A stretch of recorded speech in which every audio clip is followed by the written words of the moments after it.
마테오가 전한 거룩한 복음입니다.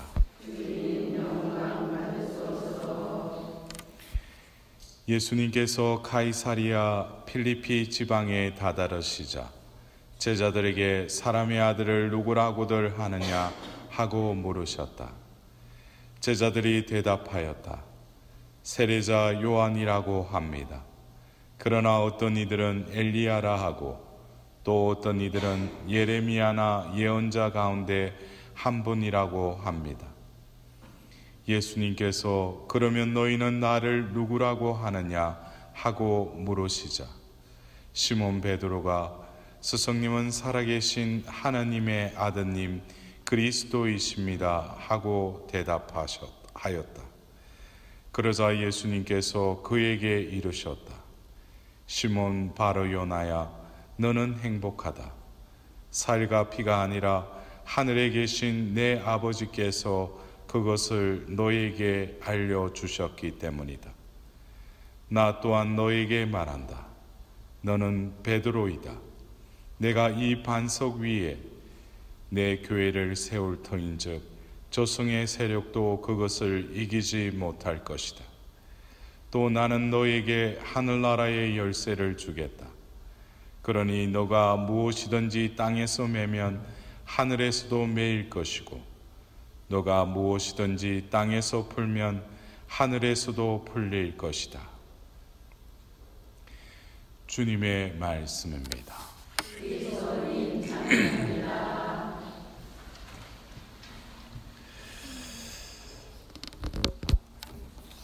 오늘 성 베드로 사도자 축일을 우리가 지내면서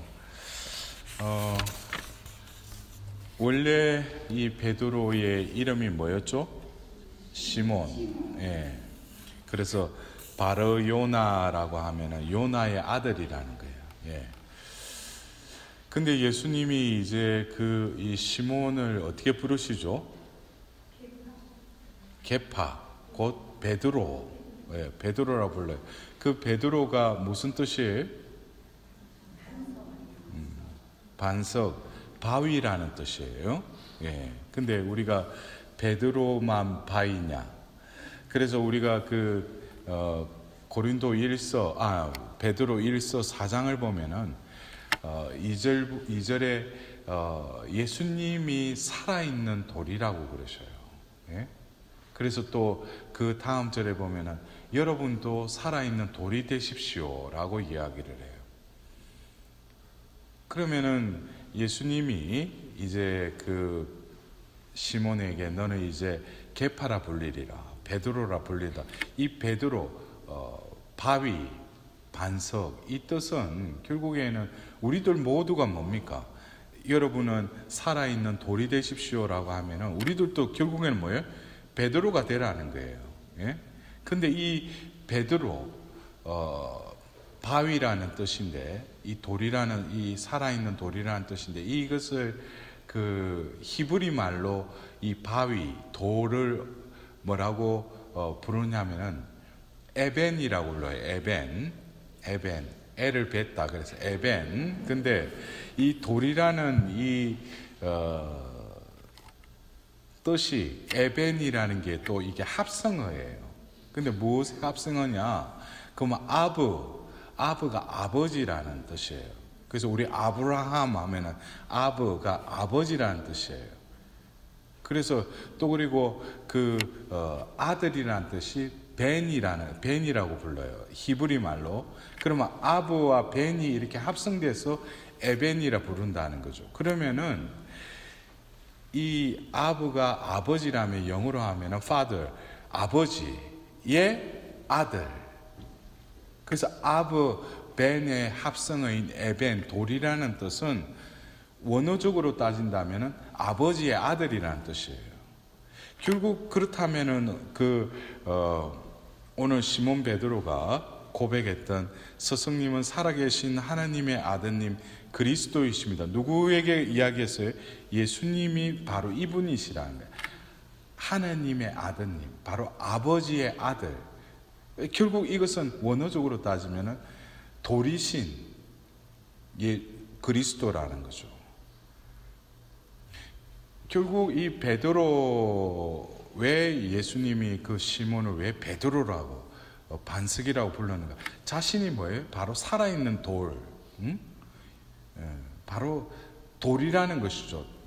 결국 하나님의 아들로 이 세상에 오셨고, 결국 그 교회를 세우는데 바로 그 시몬을 베드로라 한 것은 이 속에서는 뭐예요? 영속성이 있다는 거죠. 예수님도 산 돌이고 살아있는 돌이고, 베드로 위에 교회를 세우겠다고 했던 그 베드로도 살아있는 돌이라는 뜻이죠. 예? 그리고 베드로 1서의 말씀처럼 여러분도 살아있는 돌이 되십시오. 그렇다면은 우리가 베드로에게만 이런 어떤 열쇠를 주셨고 그런 권한을 주셨는가? 우리들 각자가 뭐예요?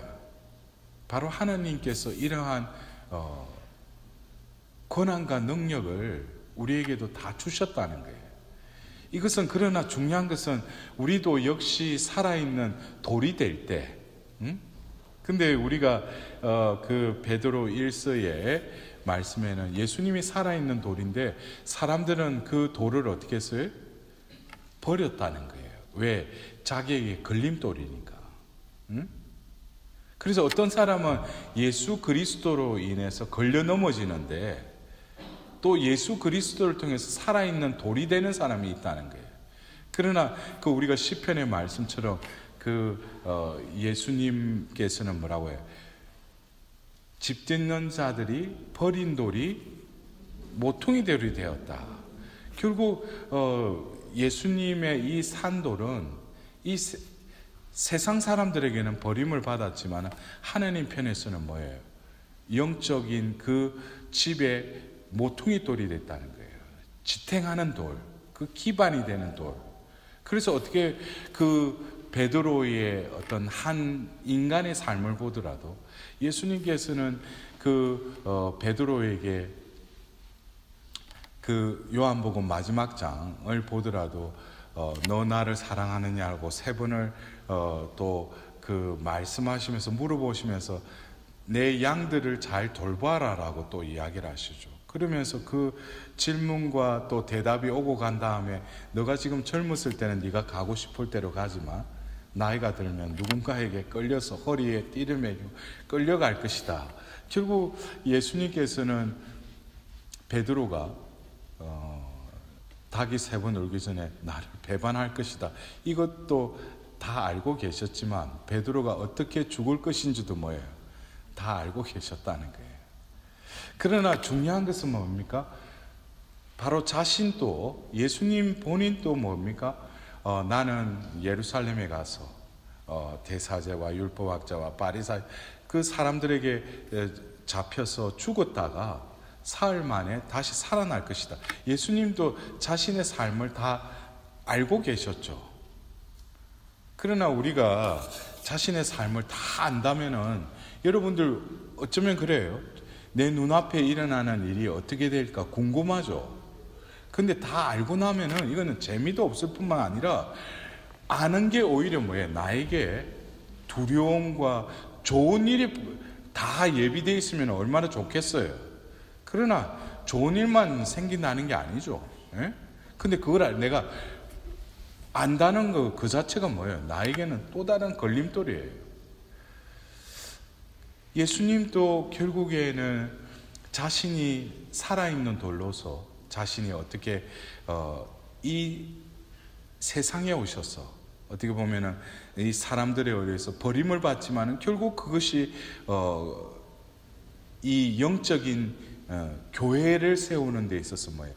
모퉁이 돌이 되었듯이 또 이 교회를 이끌어갈 당신의 대리자인 이 시몬을 베드로라고 부르면서, 이 베드로라고 부르겠다는 것은 이제 뭡니까? 나와 별개가 아니라는 거예요. 나도 살아있는 돌인 동시에 너도 이제는 뭐예요? 살아있는 돌이 되어라 이거예요. 결국 그것은 뭡니까? 바로 당신이 겪었던 그 운명적인 그 길을 너도 가게 될 것이라는 거예요. 왜? 이 교회라는 것은 세속에 분명히 존재하고 있지만 우리가 세상 속에 별개가 이 교회가 아니죠. 굳이 그거를 이분법적으로 표현하자면 거룩함과 속됨, 이 속에 어떤 세속이라는 그 속에서 우리가 거룩함을 보존하고 거룩함을 살아가는 그 공동체가 교회가 아니겠습니까? 그래서 이 세상에 속한 것은 아니지만 그렇다고 별개의 것은 아니라는 거예요. 이걸 우리는 분명히 알아들어야 돼요. 이 세상이 죄로 물들어 있지만 이 교회를 통해서 하나님은 다시금 원래 창조하신 이 세상을 회복해 나가신다는 거예요. 뭐를 통해서? 교회를 통해서. 그렇다면은 우리가 교회에 속해 있는 우리들, 오늘 우리는 다시금 이 살아있는 돌이라고 제가 그 베드로 1서의 말씀을 통해서 말씀드렸는데, 베드로도 그 예수님을 바로 그 하나님의 아드님, 바로 그 아버지의 아들이라는 게 돌이라고 에벤이라고 말씀드렸죠. 근데 그것을 그 앞에 살아있는 하나님의 아드님이에요. 그러니까 결국 뭡니까? 이게 살아있는 돌이라는 뜻이죠. 예? 그렇다면은 그분이 바로 그리스도, 그냥 그리스도냐? 바로 살아있는 하나님의 아드님 그리스도라면 우리는 다시금 우리도 역시 또 다른 베드로로 부르심 받았다면 관건은 뭡니까? 살아있느냐 죽어있느냐 이거예요. 살아있는 돌은 어떤 돌을 살아있는 돌이라고 하겠어요? 하나님께서 분명히 우리 각자를 돌로 부르셨어요. 살아있는 돌이 되게끔. 근데 그 돌이 어떤 영적인 집을 짓는데 그 한 부분을 차지하려면은 자신의 모습, 지금 내가 지니고 있는 이 모양으로는 안 된다는 거예요.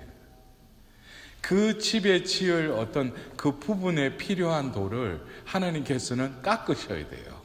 예? 연마하셔야 돼.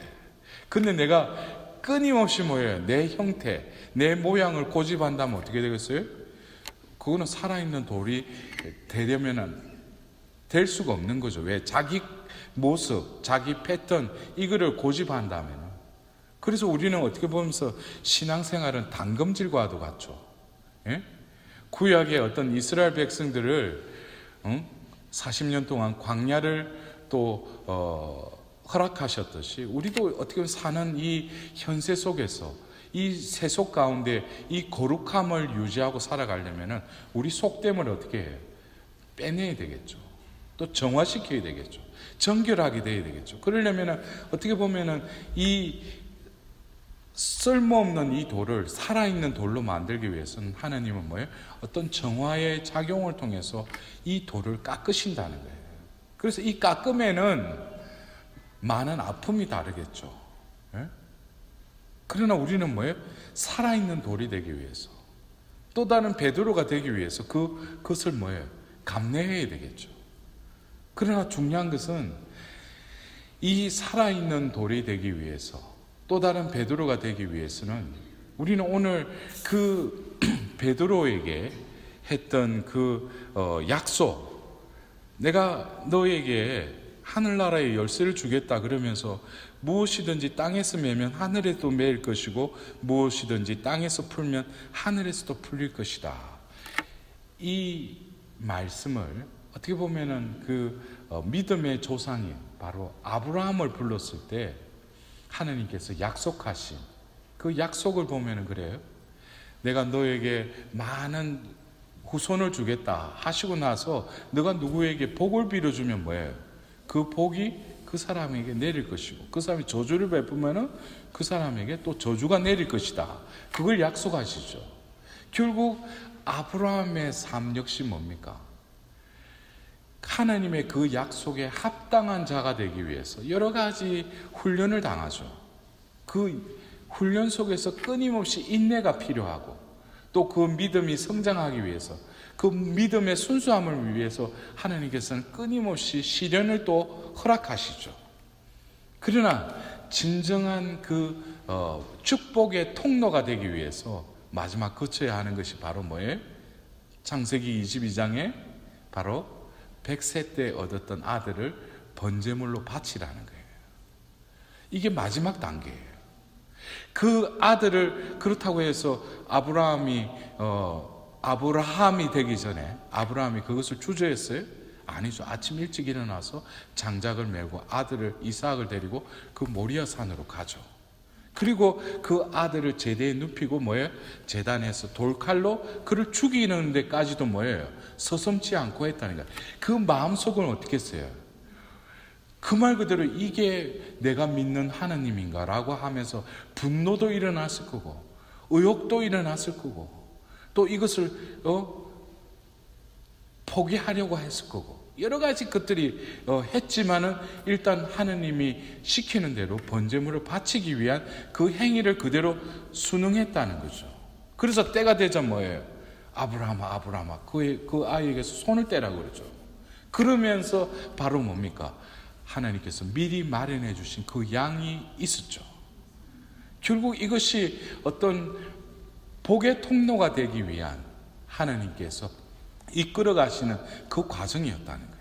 그렇다면 우리들도 살아있는 돌이신 예수 그리스도께서 이 땅에 오셔서 하신 것은 아버지의 뜻을 이루시는 일이기도 했지만 그 속에서 뭐예요? 예수님은 철저히 당신의 존재가 가미되지 않은 아버지의 뜻만이 이루어지기를 바라셨다는 거예요. 그래서 예수님 역시 살아있는 돌이 되기 위해서 뭐예요? 자신을 죽이고 버리고 포기하셨다는 거예요. 결국 베드로도 자기가 살아남기 위해서 나는 그를 모른다라고 3번에 걸쳐서 배반은 하였지만 결국 그의 삶도 역시 뭐예요? 자기를 버리고 예수님과 같이 바로 나는 스승이 똑바로 매달리셨다면 나는 그를 자격도 없다고 하면서 거꾸로 매달려서 그 죽음을 맞이하죠. 결국 예수님, 살아있는 돌로서 예수님을 닮고 결국 교회에 살아있는 돌이 되기 위해서 결국 뭡니까?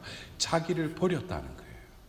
우리도 역시 살아있는 돌이 되려면은 죽어있는 돌은 결국에는 팽개치고 버릴지 모르지만 자기를 온전히 버리고 하나님께 온전히 의탁한 영혼들은 사람들이 버렸을지 몰라도 하나님께는 요긴한 하나님께는 절대절명에 필요한 돌로 이 영적인 집을 짓는데 그 한 또 다른 모퉁이의 돌로 하나님은 쓰여 주신다는 거예요.